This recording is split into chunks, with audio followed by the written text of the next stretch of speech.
मैं विवेक सिकरा आपका हार्दिक स्वागत करता हूँ अपने जीवन क्लास में। तो मैंने आपको पिछली वाली क्लास में बताया था कि हम कैसे सिस्टम से पूरे को कंप्लीट कर लेंगे। तो पिछली बार मैंने आपको बताया था उसके ऊपर मैं चर्चा करने वाला हूँ। आज हम लोग बौद्ध धर्म की बात करने जा रहे हैं। बौद्ध धर्म में मैं गौतम बुद्ध के बारे में संपूर्ण जीवन का कहा डालेंगे, जिसमें माना जाता है कि गौतम बुद्ध किसी का बेटा था, किसी ने पाला, ये सारी चर्चाएं होती रहती। पर ऐसा भी नहीं कि इससे क्वेश्चन नहीं पूछे जाते, गौतम बुद्ध से बाकायदा क्वेश्चन पूछे जाते हैं। ऐसे पूरा सिस्टमेटिक लगा के रखा है, वो लोग अब देखेंगे। इस तरह का प्रारंभ महात्मा बुद्ध ने किया था। उनके बचपन का नाम सिद्धार्थ।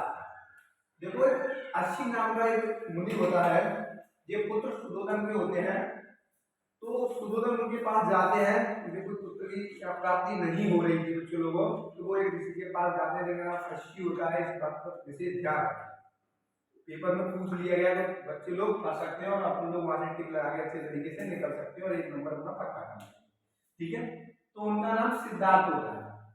सिद्धार्थ का मतलब होता है जिसकी महत्वाकांक्षा बिल्कुल समाप्त हो चुकी हो, जिसकी कोई इच्छा ना हो, उसे बोलते हैं सिद्धार्थ।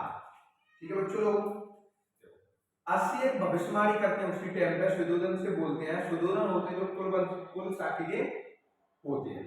देखो, तो उनसे बोला जाता है कि यदि सिद्धार्थ को, अभी गौतम बुद्ध नहीं बोलूंगा, गौतम बुद्ध बाद में बोलूंगा, सिद्धार्थ सिद्धार्थ सिद्धार्थ सिद्धार्थ के बारे में भविष्यवाणी की जाती है बच्चे लोगों कि यदि इसको बताया गया कि चारों तरफ खुशहाल है, प्रजा अच्छी है, ये सब है, तो ये राजा बनेगा। यदि इसके बारे में बताया गया कि प्रजा में ये दुख है, ये दिक्कतें हैं, ये चीजें हैं, तो ये सन्यासी बनेगा।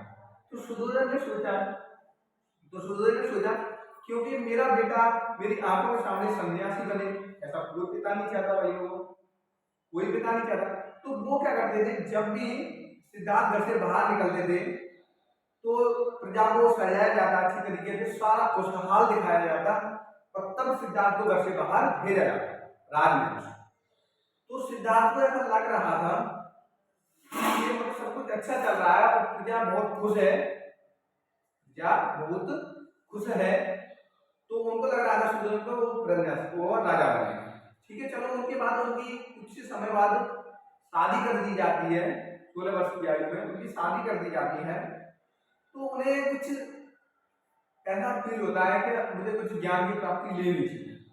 ठीक है, पर मैं इसमें शादी में बता दूं, पिताजी सुदोधन माता महामाया जो क्या होती है, जो सुदोधन की पत्नी होती है महामाया, उसकी कुछ समय बाद मृत्यु हो जाती है। तो उनका पालन पोषण गौतमी करती है। उनकी छोटी बहन रहती है, चचेरी बहन, उनकी छोटी बहन रहती है, जिसकी महामाया में छोटी बहन रहती है, वो उनका पालन पोषण करती है अच्छे तरीके से पालन पोषण करती हैं। और कुछ समय बाद ऐसा होता है सुदोधन की उनसे शादी हो जाती है। ठीक है, चलो मैं यहाँ पे अब आता हूँ आगे की तरफ। चलो, होता क्या है एक्चुअली में, देखो, इस धर्म का प्रारंभ महात्मा बुद्ध ने किया था। इनके बचपन का नाम सिद्धार्थ था। सिद्धार्थ की आपको बता दें, इसकी महत्वाकांक्षा बिल्कुल कम हो चुकी है। ठीक है भाई लोगों, इसकी खत्म हो चुकी हो। और पिताजी का नाम मैंने आप लोगों को बता ही दिया, सुदोधन, माताजी महामाया, मौसी प्रजापति गौतमी, इन्होंने बुद्धि को पाला। ये बात आपको पता चाहिए, क्योंकि मौसी प्रजापति गौतमी जिन्होंने बुद्धि को पाला था, क्योंकि जन्म की एक सप्ताह बाद ही महामाया की मृत्यु हो गई थी। ये बात मैं आपको पहले क्लियर बता दूंगा। तो यहाँ पे भोला का नाम कंकर, साथी का नाम चांदना, पत्नी देखो 16 वर्ष की आयु में शादी कर दी जाती है। पत्नी आती है यशोदा। ये यशोदा की मैं बात करूं तो इनके अन्य और नाम भी होते हैं, गोपा बात करूं, समझ रहे ना, गोपा, भद्रकाक्षु, ये यशोदा के नाम है। जब बेटा राहुल होता है, जन्म स्थान नेपाल के लुम्बिनी में, कुल साक्ष्य होता है, 563 ईस्वी का जन्म होता है। यहाँ से सारी बात को सिद्धार्थ को तथागत, कनक मुनि तथा साक्य मुनि भी कहते हैं, लाइट ऑफ एज का भी कहते हैं। ये अपने साम्राज्य में भ्रमण के दौरान व्यक्ति जीवन की 4 अवस्थाओं को देखा जाता है, जिसके बाद उनकी मन वैराग्य गृहत्याग के पूर्ण समस्याएं हो जाती है। पहला व्रत व्यक्ति देखता है, दूसरा व्यवहार व्यक्ति देखता है, तीसरा सब देखता है, चौथा सन्यासी देखता है। देखो सबसे पहले ये शेयर करने के लिए जाते हैं सिद्धार्थ घोड़ा शंकर को चलना के साथ, तो सबसे पहले उन्हें व्रत व्यक्ति दिखता है जो एक लाठी के सहारे चल रहा है। तो वो उनसे पूछते हैं, सिद्धार्थ चन्ना ने पूछते कि भाई ये क्या है, तो वो बोलते ये अवस्थाएं होती हैं और ये सबसे बाद वाली अवस्था है वृद्धावस्था। ये कौन सी अवस्था है लोगों? वृद्धावस्था। तो महात्मा बुद्धि को वो सिद्धार्थ के मन में जाता है क्यों ये मेरी भी हालत होगी। चलो जी। दूसरा देता बीमार व्यक्ति जो कि रो रहा होता है, तड़प रहा होता है, समझ रहे हैं, रो रहा होता है, तड़प रहा होता है, तो वो कहते हैं ये भी चलो ठीक है, दुनिया से कष्टदायक बन जाए सब जानते शरीर मतलब जिसमें अर्थी जा रही होती है, इसमें 4 लोग ले जाते हैं अपने लोगों के अंतिम संस्कार के लिए, अर्थी जा रही होती है। तो बोलते ये देख वो सिद्धार्थ ये पूछता है भाई ये क्या है, तो ये बता दें कि वृद्धि व्यक्ति होते हैं जिसके बाद की जो अवस्थाएं होती है ये मृत्यु हो जाती है, उसे हम सब बोलते हैं। दूसरा सन्यासी। अब आगे एक व्यक्ति निकल रहा होता है, जो मुस्कुराते हुए चला जा रहा है, अच्छे तरीके से, बहुत अच्छे तरीके से जा रहा होता है, मुस्कुराता हुआ।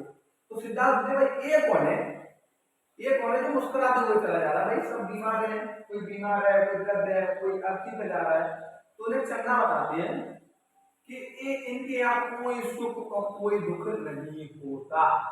यहीं से देखो उनके मन में वैराग्य उत्पन्न होने के बाद 29 वर्ष की अवस्था घर त्याग देते हैं। तो उनको समझ में आ जाता है खुश रहना है तो सन्यासी बनना नहीं, यदि खुश रहना है तो सन्यासी बनना है। इसी बात आपको समझ में आ गई होंगी। सन्यासी बनना है, वहीं से वो 29 वर्ष की आयु में घर त्याग देते हैं और 35 वर्ष की आयु में उन्हें ज्ञान प्राप्त हो जाता है। निरंजन नदी के तट पर पीपल के वृक्ष के नीचे वो तपस्या करते हैं, उसके आर्तदनी में प्राप्त हो जाता है। देखो मैं एक और इम्पोर्टेंट बात बता दूं, उनसे मैं बताऊं, उनसे 4 ही थोड़ा सा दिक्कत हो जाती है, प्रॉब्लम क्रिएट हो जाती है उन लोगों से। उनकी मैं नाम बता दूं, हालांकि आपको कोई नहीं बताएगा। गोपा, ओज, अश्व, भाविया, इन 5 के तुम नाम याद रखना। इतनी चीजें कोई नहीं बताता जितना मैं आपको बता रहा हूँ। फिर वो राजगिरी में जाते हैं, जहाँ राजगिरी में शासन चल रहा होता है, बिंदुसार। फिर वो वैशाली में जाते हैं, फिर वो राजगिरी में आते हैं, फिर वो व्यापारी से मिलते हैं और फिर वो किसी को ज्ञान प्राप्त करते हैं। सबसे पहले वो बंजारों को ज्ञान प्राप्त करते हैं, फिर वो 5 सदी को आगे ऋषि पत्तन या बिलग्राम ऋषिकेश बोलते हैं आज की डेट में, सारनाथ बोलते हैं, वहां आगे सबसे पहला अपना उपदेश देते हैं। जो वैरागी माने उनसे दिक्कतें होती है, वो वैरागी यहाँ आ जाते हैं, वो बातें इसमें आती है। देखो भाई वही है सब कुछ। रुद्रकांत की योग दर्शन की शिक्षा ली, देखो मैं बताया ना 5 बजे सारनाथ में मृतदेहों को अंदर लगभग 4 बजे तक 6 वर्ष तक 35 वर्ष की आयु में पूर्णिमा के दिन नदी के तट पर पीपल के वृक्ष के नीचे ज्ञान प्राप्ति हो जाती है। तो आज की क्लास को हम इसमें एक और पॉइंट मैं आपको दिखा दूं, जूम करके दिखा दूं इसको।